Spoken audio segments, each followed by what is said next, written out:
Welcome, everyone, to the R.E.S.T podcast, where our goal is to help each and every one of you displace confusion, chaos, and dis-ease in order to heal and find significance in life.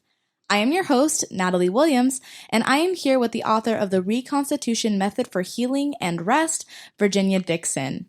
In honor of Breast Cancer Awareness Month, we have with us an old-time friend and colleague of Virginia's, clinical nutritionist Liliana Partida. It's an absolute pleasure to have you here with us. Oh, thank you for inviting me. I'm really excited about this beautiful conversation we're going to have about awareness. Yeah. As am I. Thank you for coming, Liliana. I can't think of a more fun person to have this conversation with and to bring life in what would otherwise be a dull subject. Or perhaps it's not an exciting subject, but I think we have a lot to say, and I know you have a lot to say about this. But I want to say to our listening audience that over the last many years, I've had the privilege of working alongside of you. And it's just been fun. Although we barely got to glance at each other many, many days, I knew you were there and you knew I was there. And there was so much synergy in the kind of work that we did at the Cancer Center for Healing. And there was so much gratification, I think, in the process of walking alongside men and women, right, who had just been diagnosed or were in the process of navigating through the complexities of dealing with cancer, sometimes stage 4 cancer. And in the midst of it all, we established a deep friendship and found great joy and amazing relationships with those we work with and those we serve. So I'm excited to talk to you about this today. Oh, me too.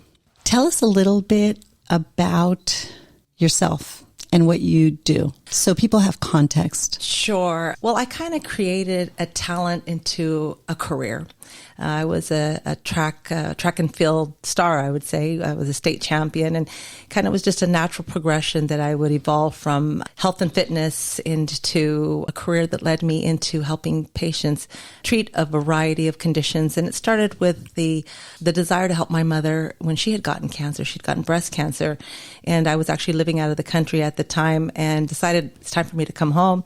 So it was the first thing I did is I just jumped into all the ways that I could support her in her treatment and the journey that she was going through. So that led me to become a nutritionist. And because there was so much conflicting information in regards of treatment and traditional and also alternative therapies, that it was just overwhelming and confusing. So I kind of dove deep into it, and I got my certification at the Institute of Natural Healing. And it just became such an incredible passion, not only to watch my mother recover, which later my father ended up getting leukemia as well. So I had a wonderful foundation being able to help them on this hero's journey and to watch the amazing work that the body can do when you give it the right environment, which led me into working with Dr. Leigh, Erin, Connealy. And I've been working with her for 18 years, and it was a wellness center as far as the practice. And then it really kind of just, out of the need, we created a huge center for the healing in regards of treating cancer patients. So the passion has led into a fabulous career, and it's something that it's ongoing. So it's never a dull moment. Like you said, this could be a conversation because, it's heavy. Cancer is a heavy conversation. It's not that it's a dull, it's a shocking. You get a diagnosis. It's not something that you expect, number one. It's kind of like heart disease. You don't even know you have it until you have an episode. And the same thing with that. So there's so many facets of a diagnosis. So for me and like for you, we're working on the whole person. We're not working on just the area, the tumor. We're working on creating the synergy and, reestablishing that their mind and their body are not separate. Well, I'm glad you brought that up. And I do want to touch on something that you just said. Dr. Leigh, Erin, Connealy wrote a book called The Cancer Revolution. Mm-hmm. There is a cure for cancer. It's called prevention. I don't remember if that's on the title, but we live in that world and have seen miracles. Yeah. Right? Absolutely. And something that is often at the forefront of so many people's minds. Yeah. And that is can breast cancer, or any cancer for that matter, be prevented? And I would say, statistically speaking, that we're looking at lifestyle in general can be 85 to 90%. And so, of course, that's not just what you eat. It's how you sleep and how you exercise, how you move your body, your detoxification. We really are not taught to do internal detoxification. We're taught to take a shower, brush your teeth, but we've forgotten the most important element in regards of getting rid of excess. And so one of the things that I love about what I do is getting to educate the patient to really recognize that what is happening to them is not outside their scope, and to not give power to that is outside their scope, like the doctors know everything. I said, you employ us. So really you're at the helm, right? And so if you don't like what you're hearing from a doctor, or you don't feel that you're synergistically connected with them, that they're not listening to you, well, it's really important for you to be able to speak your truth so that you can have the safety. Because I think the biggest thing for all patients is when they come into this situation, the reality of their mortality. Right. Mm-hmm. And we all know we're going to die. And I feel that patients really aren't afraid of dying because they know that that's, obviously a given. What they're afraid of is how and what they're going to feel. That's right. It's suffering. Yeah. Right. And so what I try to get everybody to put their attention on is don't get too far out in the future, because the future can be very scary and it's an illusion. But the biology is experiencing as it is so you're creating a plethora of chemistry that's going to lower the immunity rather than to bolster it back up, and to recognize that all the answers are within, and that all we have to do is just be willing to turn over lots of different rocks. Right. What's underneath that rock, right? And we've seen the consequence of, as a man thinks in his heart, so he is. We've seen the consequence of the transformation that comes with really thinking about what we think about, and things that would otherwise drown us, as we broaden the prism of those things and we understand why that there's a wide range of theories, of research, of information out there. As we step into that alongside the patients, transformation happens. Yeah. And that can be instrumental in what's happening. No, not can be, is instrumental in what begins to happen in their biology. You said something about detoxing, and it isn't just the food and the lifestyle. It's the choices, it's the decisions, it's the thoughts, and sometimes it's relationships and the emotional constitution of detoxification. Yeah. And I know you deal with that quite a bit. Yeah. And probably the first thing that I ask the patients is what childhood adversities did they have, right? Because in German medicine, we believe that every disease has an origin in the emotion. And so often patients will go, wow, I never expected to get what you're asking me or what information that you're giving me out of a nutritional consultation, right? And it's because I don't deal just with the physical. I'm looking at all levels. So I want to know their emotional status, their stress status. Are they happy? Do they have a circle of influence that is inspiring and supporting? And many people, they don't. They don't. I mean, even science is caught up to the fact that people heal so much faster when they have a supporting environment. And so I tell patients, if you have no family and you have no brothers and sisters and things like that, then, where's your tribe? Church is the best place. Our organization where we can do spiritual work and we can support each other, or different organizations or support group. But we need each other. You cannot do this alone. And if you try to do it alone, then your mind plays really so many tricks on you, and you end up way far in the future of what if, and then it's what if I die? What is going to happen? How this is going to work? And what about my children? Who's going to take care of this? And I said, oh my God, look what you're doing. You are stealing this very moment from all those people you love by being in the future, by even looking at your child and wondering if you're ever going to see that child get married or have children. And in that moment, you're not present. Right? You're disassociating. And so I always tell patients, look, you didn't sign up for this. You didn't put your ticket in the lottery, but all of a sudden you got the lottery ticket that you are on a hero's journey. I mean, a hero's journey. Who wants to be on a hero's journey? It's going to be treacherous. It's going to be the unknown. You're going to have sacrifice. There's going to be suffering along the way. And all your families and your friends and your support people, they're your cheerleaders, but they're not on your journey, right? And so I said, even the times where it's the most difficult for you, they're not going to be there. So you have to be your best advocate. You have to be your best friend, your best spiritual advisor, your best mother. Are you that? Are you capable? And if you feel that you haven't been that because you have a lot of critical voice inside the head, then I teach them what that looks like. And that's self-care, self-love. You gave me an interesting statistic in a handout last night. Yeah. And one of the questions was, if you don't have a family history of breast cancer, is it necessary, do you think, to take these active steps to prevent cancer, or am I relatively safe if I don't have breast cancer? You stated some interesting statistics that in 2004, cancer accounted for 13% of deaths worldwide. That's about 7.4 million people. Yeah. But with projections now estimating to increase at a rate of 12 million deaths, that's one of every two people. One in every two people will develop cancer in their lifetime.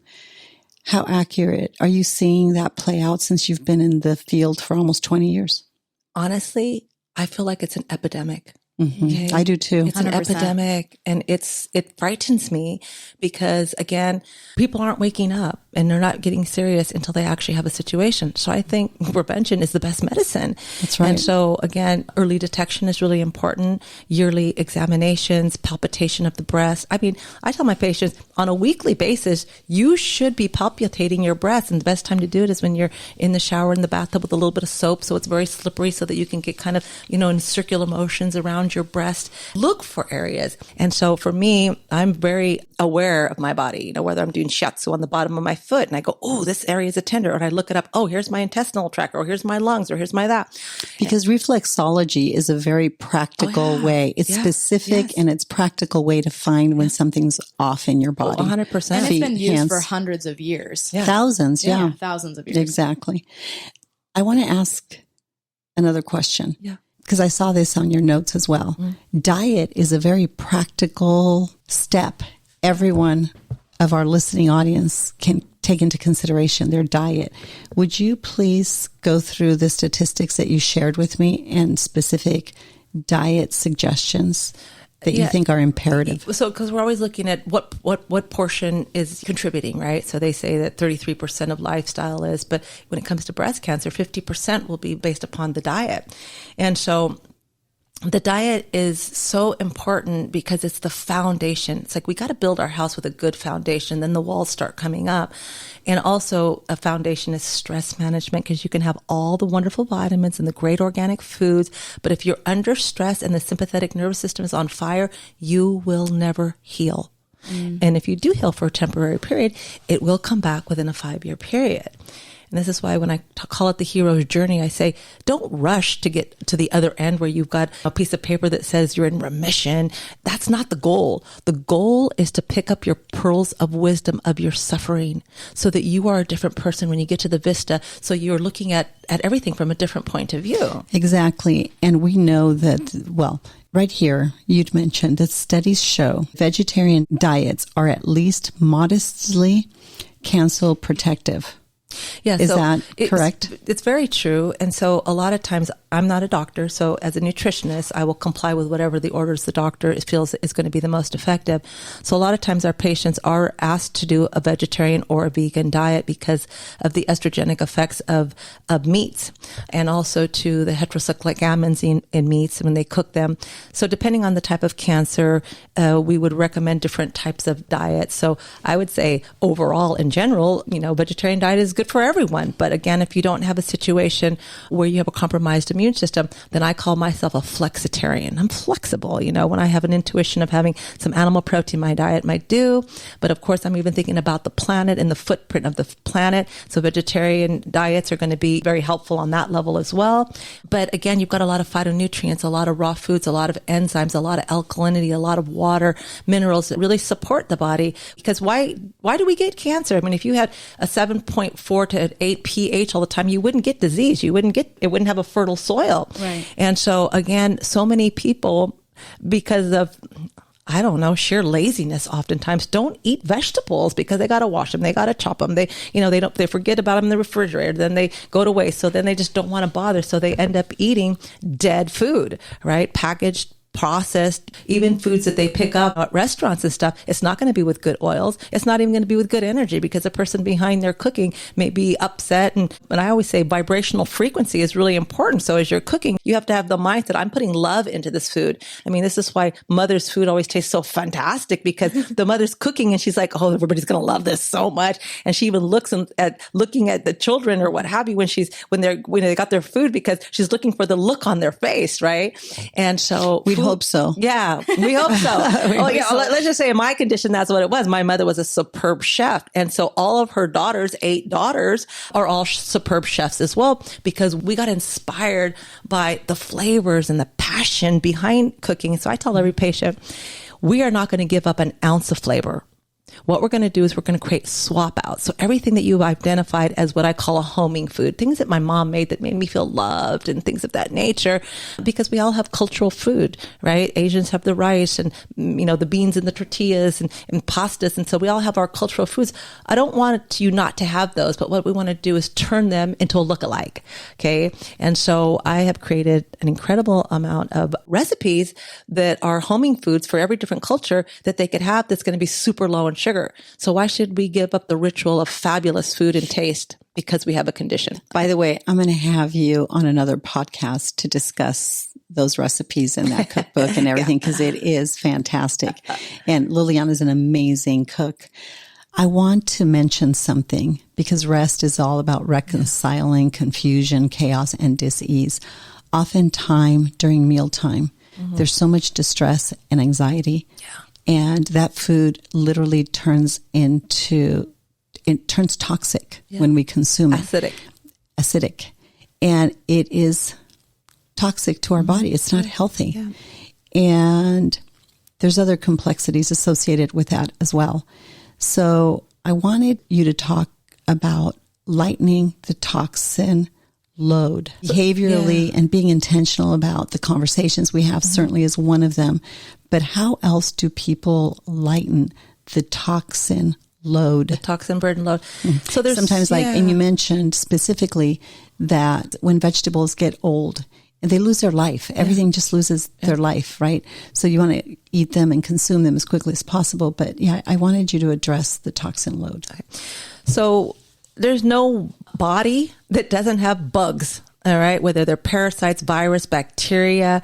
And so we're never going to get rid of them entirely. What we want to do is mow the lawn so that we have that beautiful golf course looking lawn, right? Because if a golf course lawn wasn't tended, the weeds would grow a lot faster than the normal lawn. So that's what bugs do. So for me, when I see a patient, one of the first things I want to address, besides the emotional aspect, and because honestly, we emotionally eat, okay? It's all a dopamine hit to the brain, it's just like sugar is like cocaine. It lights up the brain like crazy. So I want to talk about that in regards to the choices that they have and even why they're having those choices. And so what does cancer thrive off of? Sugar. What do all these opportunistic bugs thrive off of? Sugar. So the first thing that I get them to understand is, what is sugar? Okay. Sugar is everything from the plant kingdom. Doesn't matter if it's a vegetable, a fruit, a bean, or a grain. It has a glucose component to it. Although it has amino acids and other constituents and fats, if I were going to weigh it on a scale, it would lean towards sugar more than anything. So I explained to them, let's divide it into 2 categories: superior, inferior, not good and bad. Because if I eat a bad food, I'm going to want punishment. That means that my diagnosis or my fear is going to get bigger. And so I try to talk in almost like in a storytelling manner, because the brain accepts stories really well, right? And so I say, okay, you got a sports team and you have 10 people, okay? So this side, you need 9 players, and you can only get 1 player from this side, which is the inferior side. You got superior and inferior food. So I explained to them the superior food from the plant kingdom, when I put it in my mouth, it's not sweet. It's bitter to the taste. All your cruciferous vegetables, especially with breast cancer, those are all have indole-3 carbinol in it, which helps to mop up those extra estrogens, right? What's an example of? Like broccoli and cauliflower and cabbage and kale and spinach and all of these. They're bitter foods. And in fact, some people, like myself, I had to teach myself how to like bitter foods, okay? But interestingly enough, on another level of intuition of the body, I also had a mutation in regards of sulfur. So my body doesn't digest those foods very well and can be allergenic to me. So there's so many different aspects. So this is why working for a medical office is so viable. Absolutely. Because I can get so much information, whether it's food sensitivities or how their gut is or their methylation in terms of detoxification. Yeah, when we can pull up their medical file. Oh, it's just great. There's so much information. Mm-hmm. But so the low sugar foods are going to be bitter, and they're also going to shrink when you cook them. So if I have a big bag of spinach, it turns into a small 1 cup. And so if it shrinks, it's going to shrink your problem. Okay. And if it excretes water, it's going to support you. And so the foods that are of high sugar, they're not bad foods. There's wonderful foods in the high sugar foods. It's just that they may be more load than the macronutrient mathematical formula I'm going to give you, right? I said, a good food, God's food, picked in organic in nature, which is really important because we don't want the pesticides and the herbicides, which are all hormonal disruptors that turn into xenoestrogens, very problematic in the quality of our food. But these other foods that are really high sugar, it's not that they're bad, but 2 tablespoons of sweet potato can be 9 grams of sugar equal to 3 cups of broccoli. Exactly. So if I've got a big appetite, I want to see my plate full. I don't want to just be this, because just that in itself already depresses me because I love food, right? I'm like, oh, no, heck no, that's not going to work for me. And when they do want these foods, because there's many patients that come to us in very late stage and they might have cachexia, which is mean muscle wasting, and their body's just breaking them down and using it for food. So then I have to be really careful because when these foods shrink and they're low sugar, they will also shrink your waistline and you will lose more weight. So then I have to be very careful on that line in regards of sharing with them that yes, they can have these higher sugar foods, but in condiment style. So does that mean popcorn with a box of hot tamales? No, absolutely not. No way. No, those are out of the question. That's your dream right there. No. That's my go-to. And then who doesn't like popcorn? But again, it's probably one of the highest tamales. I don't know about that, but that must be your cultural side because I turned mine into a gourmet popcorn. But the bottom line is I don't do well with popcorn. In fact, the other night I thought emotionally, I'm going to have some popcorn, and then of course I put Dulce and brewer's yeast on there and Parmesan and truffle. I mean, it's like killer. I mean, it's like, okay, there's no way that I'm not going to eat that whole bowl, right? But the next day I had gosh darn eczema. Yeah. Right? Just that quickly. The cleaner you are, the faster you get these reactions. And I thought, okay. And I'm trying to be kind. I'm sorry you have this feeling and it's itching and it's bothering you. But at the same time, I get it. I understand. So if I'm going to eat popcorn, I know the likelihood of me getting a reaction. It's not that I don't know. So I'm not blind. I understand, right? So if I get my patients to understand the chemistry of food, they have choice. And if they eat something like popcorn and they get an effect, well, it's not a very good effect. I mean, am I going to eat popcorn next week? Heck no. I probably have had it 4 or 5 times in 5 years. Okay. But sometimes I think it's important to get out of your system, eat it, feel bad.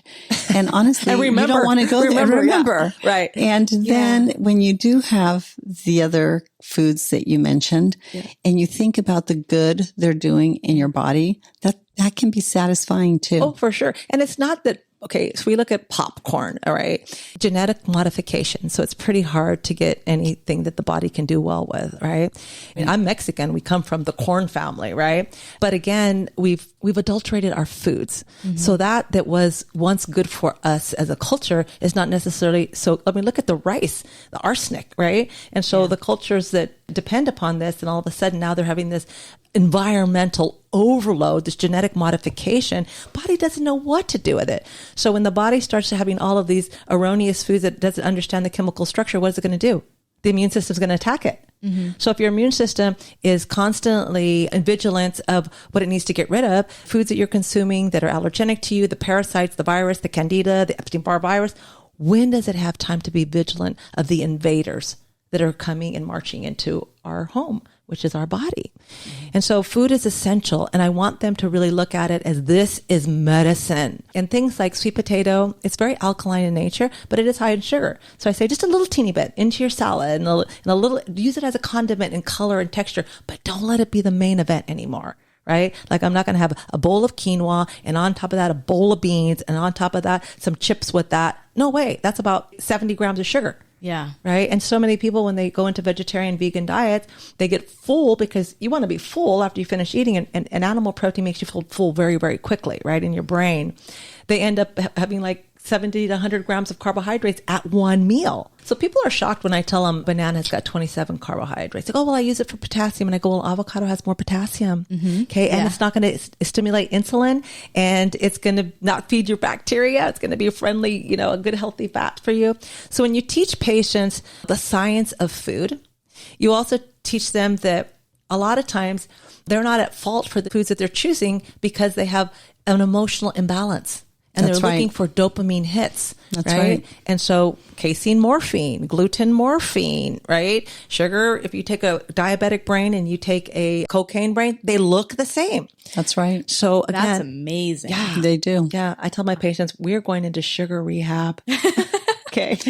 Okay, that's not funny. That could be really dry. She's like, wait a minute. I love gummy bears. Are you feeling attacked? I am. I'm feeling attacked. Actually, my mouth is salivating when you guys are talking about this. Food. Yeah. This is also what we call cravings. Yeah. That's right. Cravings. Yeah. In all honesty, we should not have cravings, because think of your stomach as a gas tank. You go to the gas station, you fill up your tank with full tank of gas. You should expect to go 400 miles. Well, we should expect to go 4 hours without getting hungry after we eat a meal that is hormonally balanced. And so I tell patients, if you're hungry too quick, too soon, like in an hour and a half, and you're mentally alert, you haven't had enough calories. If you are hungry too quick, too soon, and you're tired, you ate too many carbohydrates. So I can give them all of these little things that can make them aware of themselves. If you get a histamine reaction when you eat a food, your blood type O, and you start, then your white blood cells are attacking your food. If you're an AB blood type or B blood type, you're going to get nasal congestion. And all of a sudden, that is a reaction of your immune system. So when you start becoming aware of yourself, you can start course correcting really easily and go, oh my gosh, what am I eating right now? I'm getting a histamine reaction. Oh yeah, I ordered a piece of fish and they probably did it in a little bit of flour, right? When we do the segment on your cookbook and we break down foods, I would love for you to make a list of those for us to go through. Okay. And Natalie can perhaps post it on somewhere. I don't know. Post it on one of the platforms. I'll buy the cookbook and I'll cook from it and I'll post it. That's right. But the symptoms are really important. Oh, yeah. I never understood why I loved the idea of an egg, but when I eat eggs, I just don't feel right. And then I energy tested. Can you talk about energy testing food? I actually teach my patients how to do their own kinesiology checking, because I'm not always going to be around. They're not always going to have something that supports them and instruments to do this. So I teach. And they don't need to go pay $350 for somebody to do it. But the thing, what I also teach them is that they have to make sure that their right and left brain hemisphere are speaking to each other, right? That's right. So I say that your thymus gland is a good place to place something on the center of your chest. The center of the chest, just like here's your Adam's apple, maybe 3 inches below that, right? Not the center of the chest, but just slightly up. Okay. I say, well, okay. What you can just do is you can take whatever it is that you're kind of wondering if it's going to be advantageous to you or not, and place it. Avocado. Take an avocado. Okay. So then I have them stand upright, right? And in neutral position. I have them with their feet underneath their hips, and I just have them look straight ahead, keep their head neutral, but look down at a 45-degree angle with their eyes so they can emotionally go into the emotional connection. Don't bend down, but just keep it neutral. And then I say, okay, say a statement that's true so we can see if your brain is speaking to itself. So I say, state your name. And so you state it like I'd say, my name is Liliana. Okay. And I just wait. And if my brain is communicating, I should move forward when it's a yes. That's right. Okay. So then I want to say, okay, now I want to say something that's not true. My name is Sam. Then my body should go back. So once that I've established that my right and left brain hemisphere are speaking to each other, then I would take whatever it is, and I show people all the time, I'll take a supplement that might be in my room, and I'll put out my chest and I'll say, this is safe and appropriate. And I watch to see if my body goes forward or back. And how I show them is I take a cell phone and I put it there and I say, this is safe and appropriate. And 100% of the time, I go back, right? Mm-hmm. So this is something that they can do. Now, what happens if they go forward on no, right? If then they have a reverse polarity, or sometimes they go in circular motions where their body's not going forward and back. And then these patients have not done what I call enough right-left movement. in terms of the hemisphere. You know, everything's linear in their life. Everything's linear. They sit, they walk. But people who exercise or who do yoga or Tai Chi, you know, the movement's so flowy. You go right to left and you move all around. You have better communication. So I teach them kind of how when you first learned to crawl, you were trying to have that identification of right, left brain movement. So I teach them cross crawl. You know, I just have them march in place, but they put one hand on the left and one hand on the right, opposite hands. And then I have them test again, and they actually test much better. So again, you're giving them more idea of who they are. You know, become aware of yourself, right?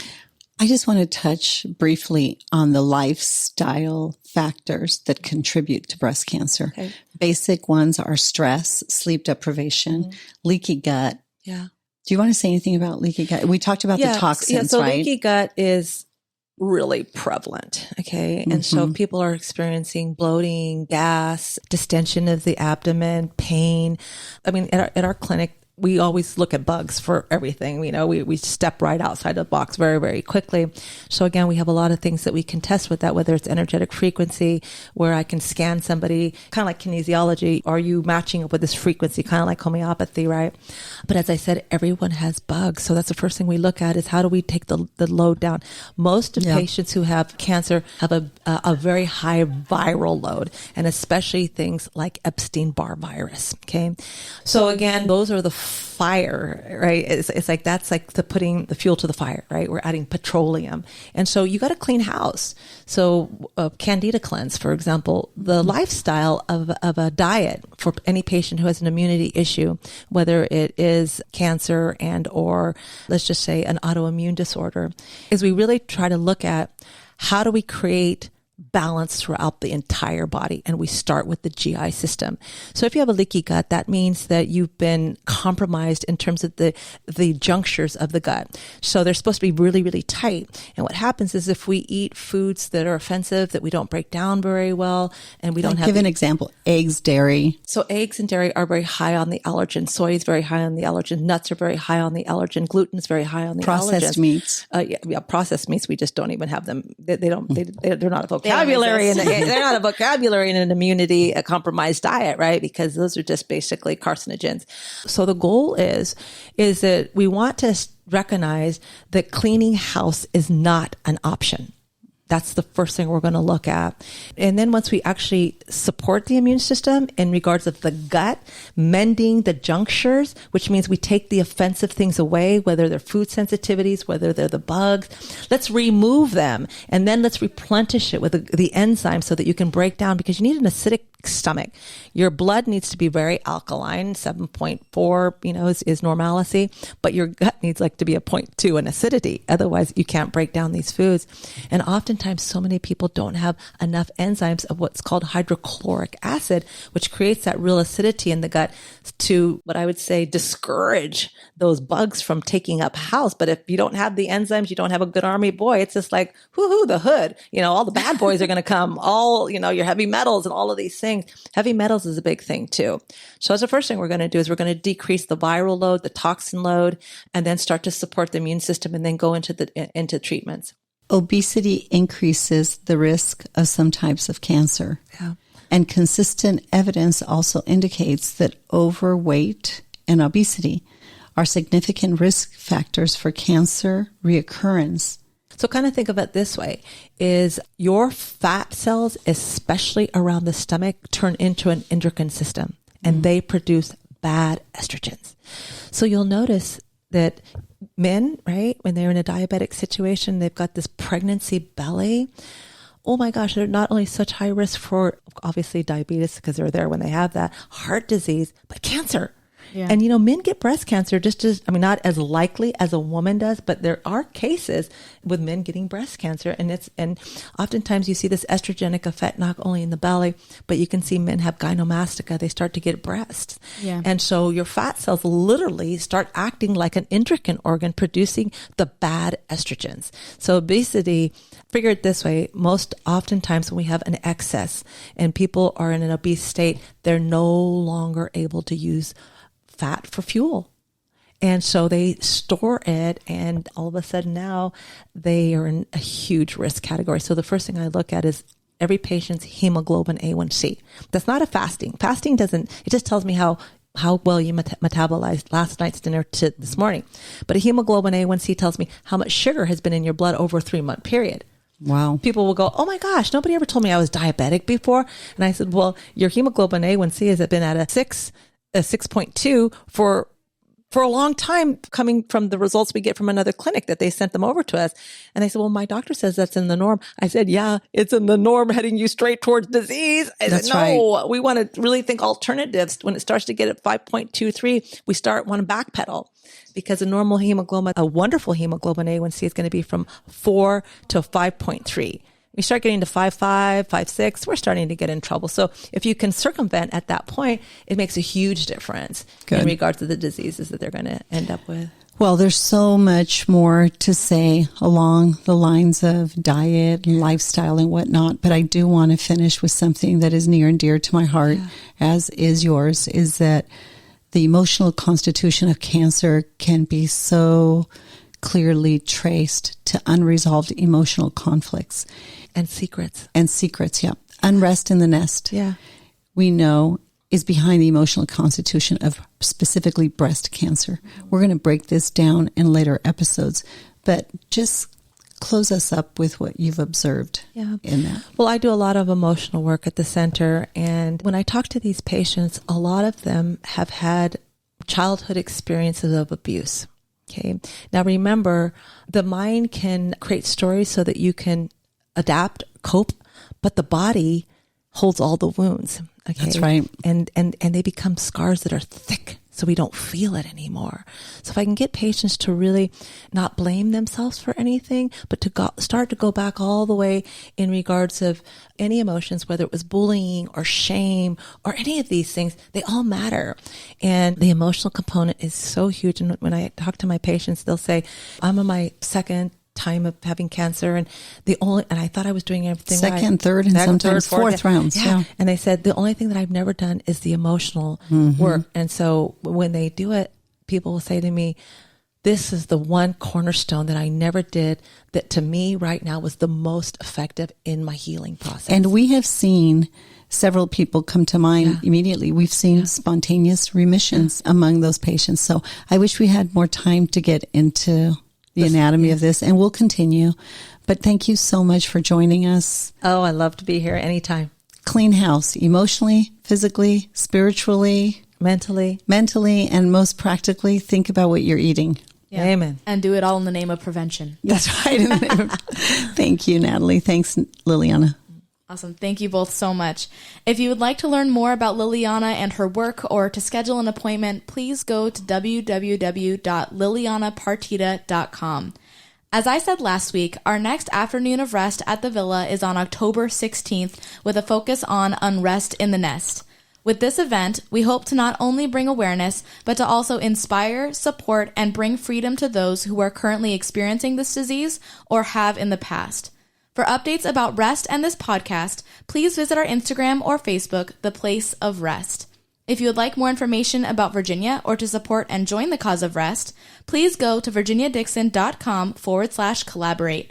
Thank you for listening to R.E.S.T with Virginia Dixon. We'll see you next week.